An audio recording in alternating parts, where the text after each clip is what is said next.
Luke 23. Messiah rejected, crucified, and vindicated in righteous surrender. Yehovah, keep us steady under the weight of Messiah's suffering. Cleanse us from crowd mentality and fear of men. Teach us to surrender our spirit into your hands with faithful trust. Yehovah Go'el.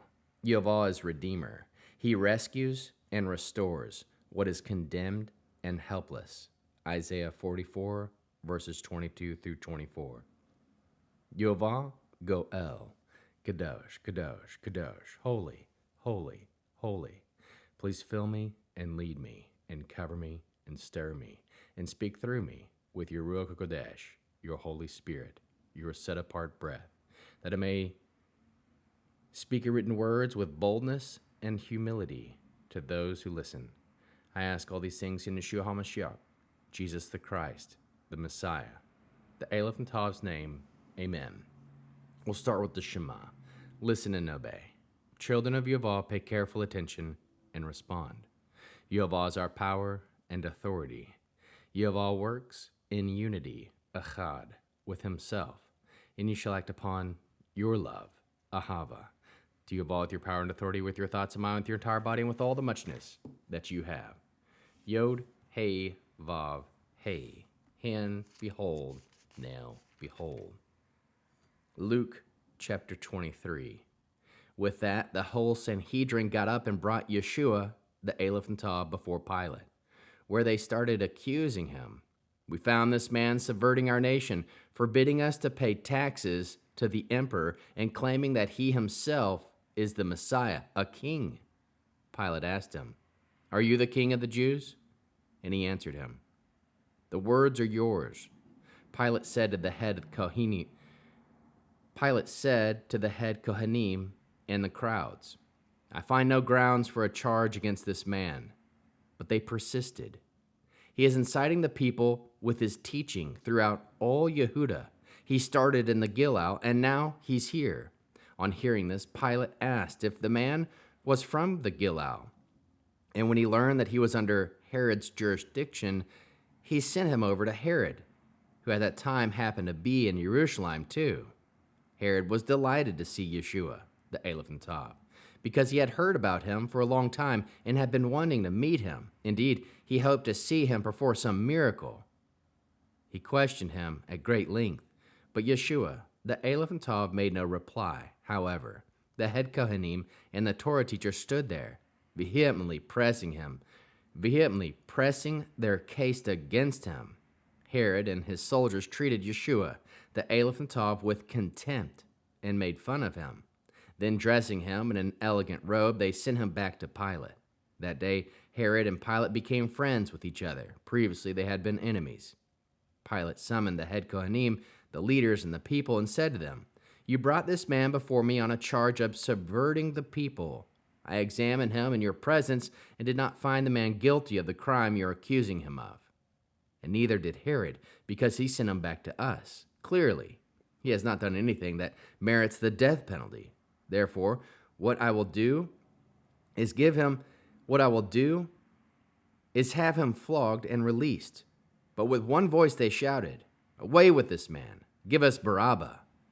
He is the man who had been thrown in prison for causing a riot in the city and for murder. Pilate appealed to them again because he wanted to release Yeshua, the Aleph and Tav. But they yelled, "Put him to death on the stake," the cross. "Put him to death on the stake," the cross. A third time he asked them, "But what has this man done wrong? I haven't found any reason to put him to death, so I'm going to have him flogged and set free." But they were yelling insistently, demanding that he be executed on the stake, the cross, and their shouting prevailed. Pilate decided to grant their demand. He released the man who had been thrown in prison for insurrection and murder, the one they had asked for. And Yeshua, the Aleph and Tav, he surrendered to their will. As the Roman soldiers led Yeshua, the Aleph and Tav, away, they grabbed hold of a man from Cyrene named Shimon, who was on his way in from the country. They put the execution stake, the cross, on his back and made him carry it behind Yeshua. the Aleph and Tav. Large numbers of people followed, including the women crying and wailing over him. Yeshua, the Aleph and Tav, turned on them and said, "Daughters of Jerusalem, don't cry for me. Cry for yourselves and your children. For the time is coming when people will say, 'The childless women are the lucky ones, those whose wombs have never borne a child, whose breasts have never nursed a baby.' Then they will begin to say to the mountains, 'Fall on us,' and the hills, 'Cover us.' For if they do these things when the wood is green, what is going to happen when it's dry?" 2 other men, both criminals, were led out to be executed with him. When they came to the place called the Skull, they nailed him to a stake, and they nailed the criminals to stakes, crosses, on the right, one on the left. Yeshua, the Aleph Tav, said, "Father, forgive them. They don't understand what they're doing." They divided up his clothes by throwing dice. The people stood watching, and the rulers sneered at him.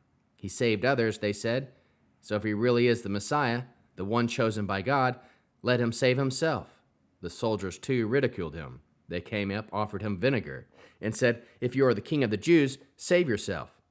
And there was a notice over him, which read, "This is the King of the Jews." One of the criminals hanging there hurled insults at him. "Aren't you the Messiah? Save yourself and us."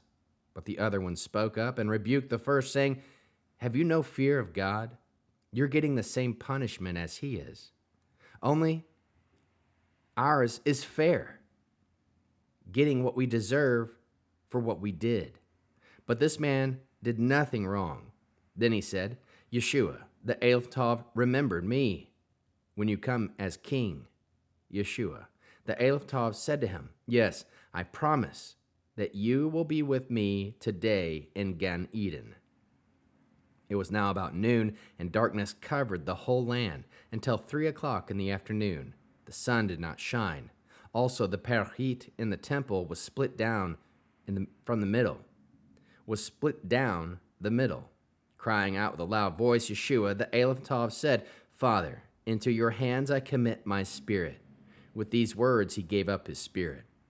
When the Roman officer saw what had happened, he began to praise God and said, "Surely this man was innocent."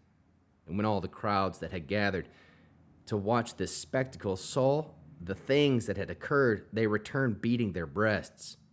All his friends, including the women who had accompanied him from the go-ELL, had been standing at a distance. They saw it all. There was a man named Yosef, a member of the Sanhedrin. He was a good man, a Zaddik, and he had not been in agreement with either the Sanhedrin, motivated, or their action. He came from the town of Ramatayim, town of the Judeans, and he looked forward to the kingdom of God. This man approached Pilate and asked for Yeshua, the Aleph Tav's body. He took it down, wrapped it in a linen sheet, and placed it in a tomb cut into the rock that never had been used. It was preparation day, and a Shabbat was about to begin. The women who had come with Yeshua, the Aleph and Tav, from the go-ELL followed. They saw the tomb and how his body was placed in it. Then they went back home to prepare spices and ointments. On Shabbat, the women rested in obedience to the commandment. What is the Hebrew word that encapsulates this chapter? Kapparah, atonement, covering. Messiah bears judgment so mercy can rightly flow. Tanakh spine. Judgment tear and the mountains. Hosea 10 verse 8. They will say to the mountains, "Cover us," and to the hills, "Fall on us." Luke echoes this warning as judgment approaches and false security collapses. Mockery and scorn at the cross. Psalm 22 verse 8. He trusted in Yehovah, let him rescue him. The cross is framed by prophetic mockery aimed at Messiah's trust. Psalm 22 verse 19. Do not be far off. Come quickly to help me. The suffering one cries for help while enduring violent opposition. The table turned into a snare. Psalm 69 verse 22. Let their table become a snare. Let their table become a trap, a snare. Corrupt power and comfort become judgment when truth is rejected. Righteous trust in final breath. Psalm 31, verse 6. I hate those who cling to worthless idols. I trust in Yehovah. Luke's theme of true trust stands against idolatry and empty religion. Chapter flow. Yeshua is dragged through political trials. Leaders trade truth for convenience. Pilate and Herod find no guilt, yet the crowd chooses Barabbas. Yeshua is led to execution. He warns the daughters of Jerusalem with prophetic clarity. Crucifixion, mockery, gambling for garments, and the inscription moment unfold. One criminal hardens, the other repents, and is promised remembrance in the kingdom. Darkness covers the land. Yeshua entrusts his spirit to Yehovah. The centurion confesses righteousness. The crowds leave beating their breasts. Joseph of Arimathea buries him. The women prepare to honor him. Core theme. Luke 23 shows the collision of innocence and injustice. Messiah is condemned by men, yet remains righteous, extending mercy even at the cross, and surrendering his spirit to Yehovah, revealing that redemption comes through obedient suffering, not political strength. How can we learn to love Yehovah with all our heart, soul, mind, and strength?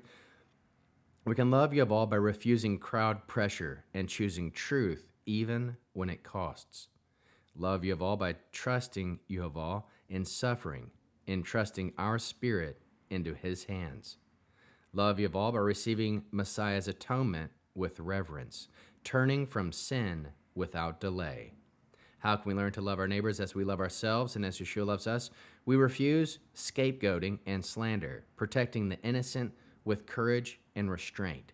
We extend mercy to the repentant, even when the setting is hostile and humiliating.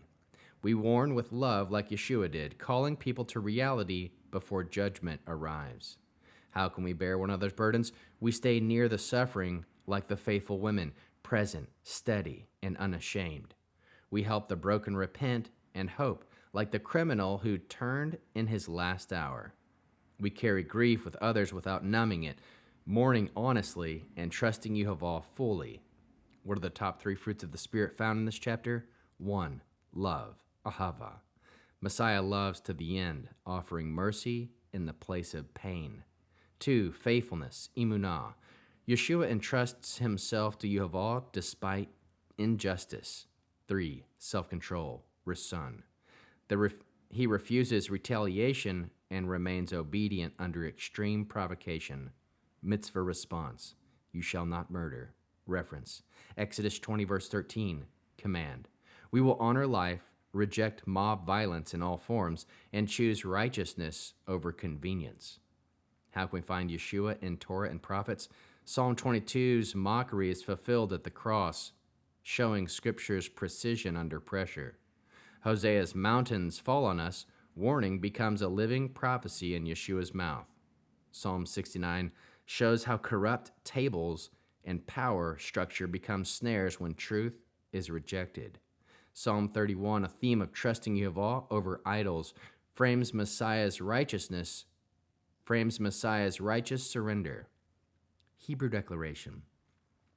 Yehovah kazach otanu la'amod ba'emet kashaha olam zoech shakir ten lanu lichabel et kapparat ha-mashiach ba'ira tihora olihafched et rochenu biadicha bimona ad hosof. Yehovah, strengthen us to stand in truth when the world shouts lies. Help us to receive Messiah's atonement with pure reverence and entrust our spirit into your hands in faithfulness to the end. What is the one-sentence summary? Messiah is condemned unjustly, shows mercy, and entrusts his spirit. Now, after having read the chapter and going over it, here are some heart-piercing questions. Where are we tempted to choose Barabbas because truth feels costly? Another, what fear of man is shaping our silence when we should speak? Another, who near us needs mercy and a clear path to repentance today? Another, what table has become a snare for us? comfort, power, or reputation. Another, how can we stand near the suffering instead of distancing ourselves? Another, what does it look like for us to entrust our spirit into Yehovah's hands today? Lastly, what symptom of unbelief is showing up in our choices, and how will we turn? We'll end with the Arianic blessing using the name. Yehovah will kneel before you presenting gifts, and he will guard you with a hedge of protection. Yehovah will illuminate the wholeness of his being towards you, bringing order, and he'll provide you with love, sustenance, and friendship.